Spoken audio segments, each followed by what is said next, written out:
So this is Danny Flexen here for Seconds Out. Delighted to be joined by top trainer Sean O'Hagan. Sean, how are you? You know what? Things couldn't be better at the moment.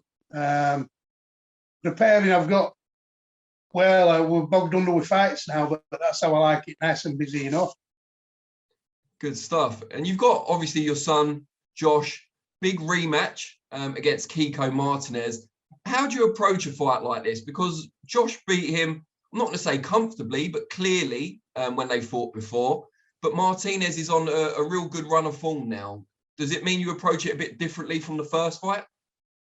Yeah, I think what we've got to do is we've got to forget the first fight, because I think if we took the attitude we were saying we've beat him once, we'll beat him again, you know, I think that's the wrong way to approach it. It's a different, fresh, rejuvenated Kiko Martinez, and he's fighting at a weight that suits him, you know.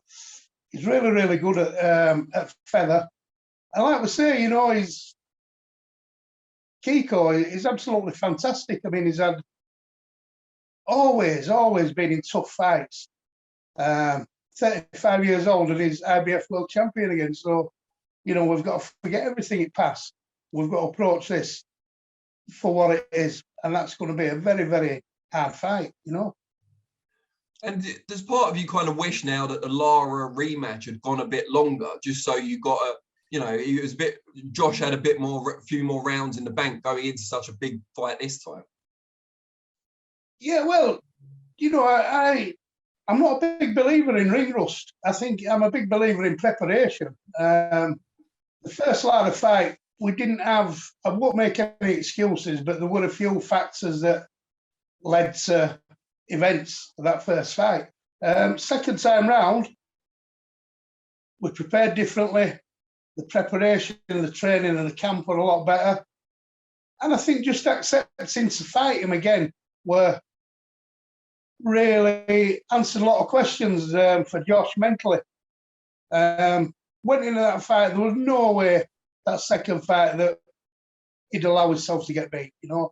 Like I say, we did things a little bit differently. But for me, it ticked all the boxes that, you know, needed ticking, really, that second fight. Big disappointment in how it ended, but we can't do nothing about that. But for me, he answered his questions there, and he kind of faced his demons, you know, and I think that's enough. And the kind of reaction to the first Lara fight, a lot of people were writing Josh off, as I'm sure you know. Did that instill kind of a resilient mentality in the camp? You know, prove people wrong? Yeah, it did. I mean, we went through usual mixed emotions, if you like. There were shock, and then there were, you know, he was very, very down for a while. And then a couple of weeks later, it's, oh man, how did I let that happen? And then you get that determination, then, you know, right, here we go again. I'm going to prove everybody wrong. And, you know, he really, you were asking that fight after a couple of weeks at first disappointment, you know. So for me, what you're going to see on March the 26th is a rejuvenated, fresh, better than he's ever been, Josh Warrington. And I think that's what it's going to take to beat Kiko Martinez. But from what I've seen so far, I'm very, very excited about this fight. And was this fight always destined to be in Leeds? I mean, there was some talk of it going out to Spain, but Josh is a huge ticket seller, huge fan favourite there. Was it always going to be in Leeds? I don't think it was. They were talking about going to Barcelona, if I'm not mistaken. And, you know, we'd have quite happily gone to Barcelona, a bit of sunshine. We like an away day. We'd set the travelling fans, they'd be there in the droves with us. So we'd have been quite happy, you know, we'd have been quite happy to do it in Spain. But like you say, I think a lot of it's about money now. And Kiko's been to Leeds before. He's used to fighting away. Don't bother him. And I'm sure he'll benefit from a bigger payday, the fight being in Leeds, you know. So we're all happy. As far as I'm aware, we're all happy. And there has been a little bit of criticism in terms of Lara not getting a shot at a world title before Josh getting another shot. What do you make of that? Listen, I don't really know what to make of that, but what I will say is that the people start to lose interest the third time. You know, it's hardly a trilogy. That happened to us first time. Second time ended in disappointment. Will it sell again? You know, that's what you've got to ask yourself. I think a lot of us critics and haters would say that, yeah, it would, but a lot of people in boxing say, listen, you've put it to bed, you've answered your demons. You know, it's time to progress with your career. And, you know, I'm happy with that. I'm happy with what we're doing. And let's not forget, when Kiko won his IBF world title, he sat in the dressing rooms after and said, I want one fight only, and that's Josh Warrington. So again, what we're doing is we're stepping up to the mark. You know, we never turned a fight down, never. And,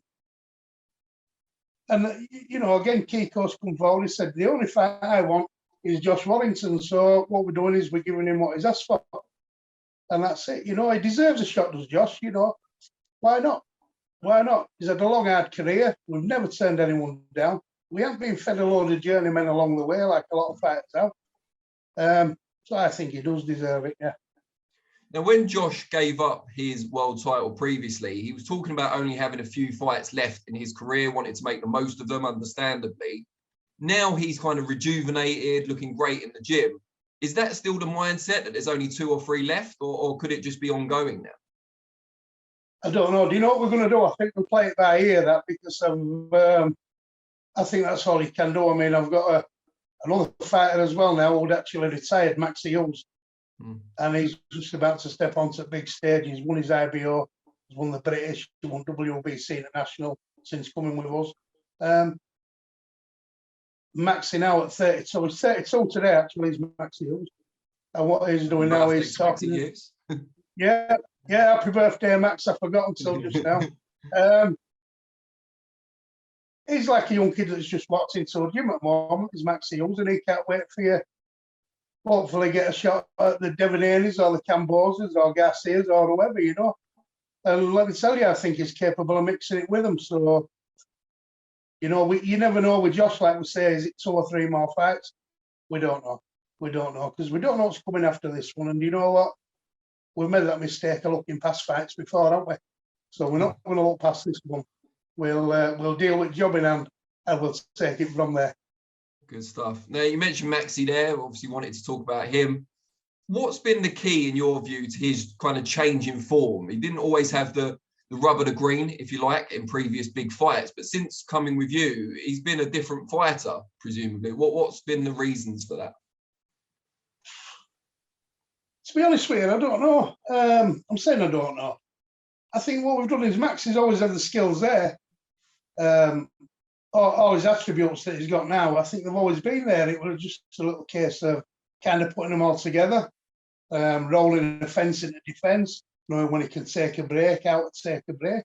I think what we've done is we've spent hour after hour in ring, you know, with sparring partners, a lot of technical spars, a lot of technical things with myself in there. And, you know, he's kind of found a love for boxing again.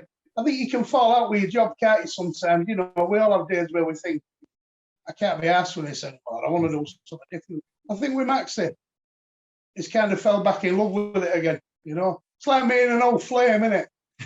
You know what I mean? It's like being an old flame, I think. He's had a breakaway, realised what he's missing, he's come back, and he's just found love for boxing again. And you know what? He's loving every minute of it, you know. Because if anybody deserves it, it's Maxi Hughes, you know. It's interesting how the work you've done with Maxi's changed the perception of you as well, it seems, because you came on the scene, you took Josh to great heights, but I think a lot of people still kind of half dismissed you as, you know, another Enzo Calzaghe. He can do it with his son, but can he do it with anyone else in the early part of Enzo's career? And then Maxi come along, you completely transformed his career, and now you seem to be finally getting the respect you perhaps deserved all along. What do you make of that? To be honest with you, I'm not in it for everybody else. I'm in it for fighter. And it's nice that people appreciate what you do. I mean, listen, you'll always get your haters. There's some people look at you and take a dislike to you. Some people will just think you're a joke and something we just in it for a laugh. But then there's other people that think, you know what, maybe he does know a little bit about boxing. I never say that I'm better than anybody else. I never say I can do something that other people can't do. I just plod away. I don't do social media. I don't do all Twitter and Facebook and all that rubbish. I don't ring newspapers asking for interviews. I just plod away, you know. So what we'll do is we'll see how far we can go. But I tell you what, I'm saying that Maxi rejuvenated, you know. It kind of gives me a little kick as well because he's my second world champion now. I mean, Josh wins this, that'll be a third world title. Maxi's got one looming, that could be a fourth one, you know. So again, like a fighter, I won't look past the next fight, but I'm hoping to go on for a little bit yet and do it with other fighters. So it's nice, isn't it? Talking of other fighters, you haven't got loads of pros in the gym. Is that a conscious decision to kind of keep the team small and focused? Well, initially it was just going to be me and Josh, but like I say, it's grown slowly. There's one or two more new additions to our gym, two newcomers that they've only had one fight apiece, but they're going out again in February. They're on the second fight. Couple of quality kids actually. So what we're doing is we've got them along with Reece Moore. We've got like 5, and we've got a young lady about to join us as well. That's she don't want me to kind of announce anything yet, but she's been and had a little tryout last night, and she seems very happy with what she's seen. And yeah, so this gym that we're trying to keep small, it's expanding, but I've got other people in to help as well. And then, like I say, we've got Reece Mould. I mean, let's not forget Reece Mould. Reece is on the edge of a final eliminator for Commonwealth now at a weight above. Featherweight was too light for him, you know. He realises that now, so we're looking at super feather, maybe lightweight for Reece Mould, wherever opportunity comes. So, I mean, he's another one. I still have very, very high hopes for Reece Mould. So hopefully we can go on and on, you know, and keep turning one or two champions out. See how we do it. And you said about taking on a female fighter there. You're probably a similar age to me. Has your perception of female boxing changed over the years? First of all, how old are you? Yeah, I was pushing it a bit. I'm 40. I'm a similar age to you. I'm 58, so... You look young. You look young. Listen, that's because I keep myself in good shape, you know what I mean? I shouldn't laugh. It's not the shape that everybody likes, but I don't keep myself in shape. It's a shape nonetheless. Sorry, what was that again? Has your perception of female boxing changed over the years?